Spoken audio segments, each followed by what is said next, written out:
Alhamdulillahi wahdah. Ashhadu an la ilaha illallah wahdahu la syarikalah. Wa ashhadu anna Muhammadan abduhu wa rasuluhu la nabiyya ba'dah. Allahumma salli ala sayyidina Muhammadin wa ala alihi wa sahbihi wa mawala, amma ba'du. Fa ya ma'asyiral muslimin, usikum bitaqwallah. Faqala Allah ta'ala: ya ayyuhalladzina amanu taqullaha haqqa tuqatih wa la tamutunna illa wa antum muslimun. Jamaah Masjid Salahuddin yang sangat saya hormati, sebelum saya menyampaikan khutbah, marilah kita membaca surah Al-Fatihah. Yang pertama, mudah-mudahan saudara kita di Palestina diberikan kekuatan Allah menghadapi kezaliman yang terbesar pada abad ini, seperti yang sampai hari ini mereka rasakan. Dan mudah-mudahan melalui doa bapak-bapak yang soleh, yang baik ini, dalam waktu yang tidak lama mereka akan menjadi bangsa yang merdeka. Yang kedua, melalui Fatihah yang kita baca ini, kita memohon kepada Allah, mudah-mudahan bapak-bapak yang sudah sukses menjadi orang yang kembali kepada kesucian, dijaga terus kesucian itu sampai Ramadan yang akan datang, bahkan sampai hari kematian kita. Al-Fatihah. A'udzubillahi minasyaitonirrajim. Bismillahirrahmanirrahim. Iyyaka na'budu wa iyyaka nasta'in. Shiratal ladzina an'amta 'alaihim ghairil maghdubi 'alaihim waladdallin. Jamaah sekalian, dalam 10 menit ke depan saya akan menyampaikan khutbah dengan judul dua ayat penyelamat dunia akhirat. Umar bin Khattab radhiyallahu anhu, sahabat yang dulu paling membenci Rasulullah, bahkan berniat beberapa kali ingin membunuh Rasulullah, kemudian berubah menjadi orang yang siap mati demi Rasulullah, pernah bertanya kepada sahabat yang paling ahli di dalam Al-Quran, paling ahli, namanya Abdullah ibnu Mas'ud, atau seringkali dipanggil Ibnu Mas'ud.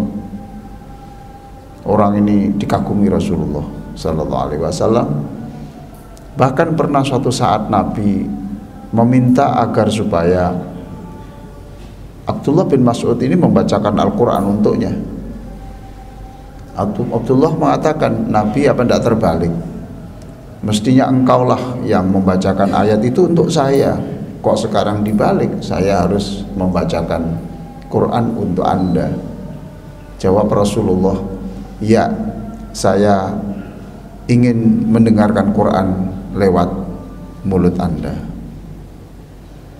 Waktu itu Umar bertanya, menurut kamu sebagai pakar Al-Quran, ayat apa yang paling bisa menyelamatkan manusia, menjadi pegangan yang paling bisa menyelamatkan manusia itu dunia dan akhiratnya? Dia menjawab, ada dua ayat yang paling penting, paling lengkap, paling bisa menyelamatkan manusia dunia dan akhiratnya, adalah dua ayat penutup surah Az-Zalzalah. Saya yakin bapak-bapak sudah hafal ayat ini. Faman ya'mal mithqala dzarratin khairan yarah. Siapa yang melakukan kebaikan, yang kebaikan itu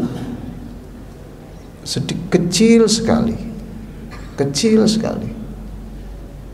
mungkin kebaikan itu hanya orang menyebut Allah begitu saja, tidak sampai Allahu Akbar, tidak sampai Alhamdulillah, hanya Allah begitu saja.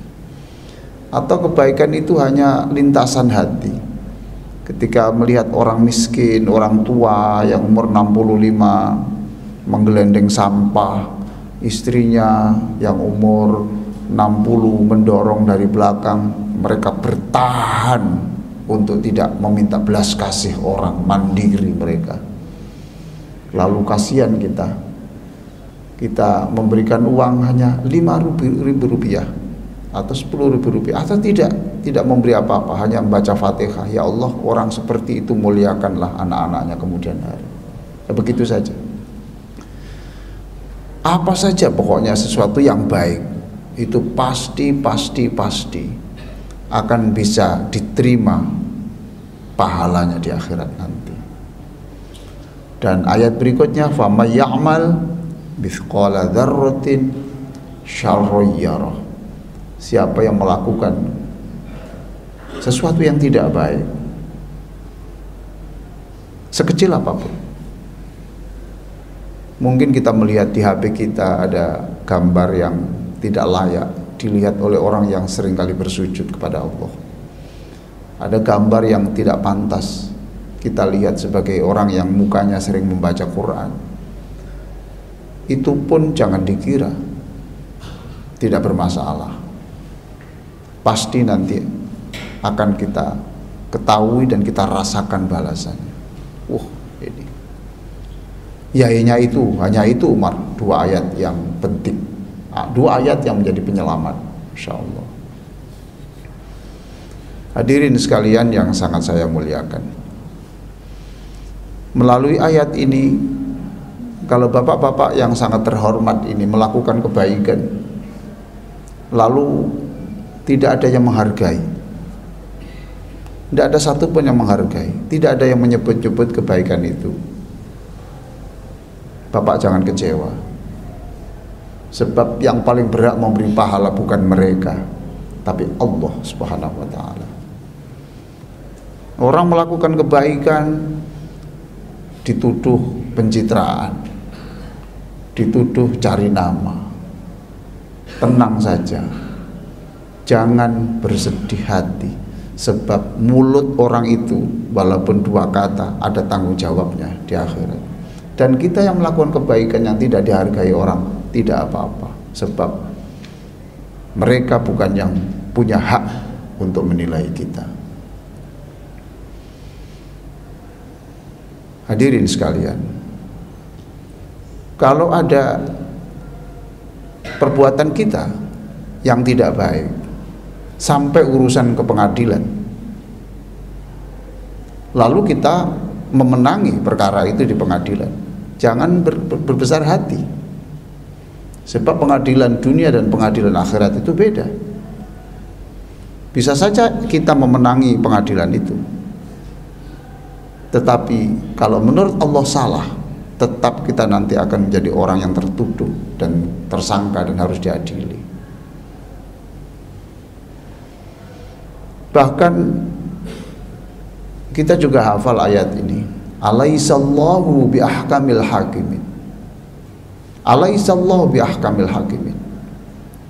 Apa ada hakim yang lebih teliti, yang lebih adil melebihi Allah? Penutup surat At-Tin.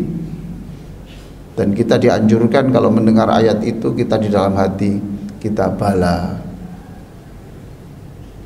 syahidna, ya Allah, di dalam hati saja tidak apa-apa. Ya Allah, saya meyakini bahwa Engkau satu-satunya hakim yang luar biasa telitinya, tidak pernah salah. Kalau pengadilan dunia bisa saja salah. Ada Sengkon dan Karta dulu yang dihakim, yang masuk penjara sekian puluh tahun, ternyata salah. Ada di Gorontalo itu tahun 2007 itu suami istri Risman Lakoro dan Rostin Wahaji mendekam di penjara selama 3,5 tahun. Suami istri, tidak punya anak, dia punya anak tiri, dituduh membunuh anak tirinya. 3,5 tahun mendekam dalam penjara. Tiba-tiba suatu saat anak tirinya itu datang menjenguk ke penjara, tidak tahu bahwa bapak ibunya itu telah dipenjara. Dia pergi jauh, lalu dikeluarkan dari penjara. Itu tidak ada terjadi di akhirat nanti, tidak akan terjadi. Alaihissallahu biahkamil hakim. Itulah yang membuat Abu Bakar radhiyallahu anhu, Abu Bakar sahabat Nabi yang sangat dekat dengan Rasulullah, kalau diundang makan dia tidak makan dulu. Dia bertanya, ini siapa yang membiayai, dari mana, bagaimana cara memperolehnya.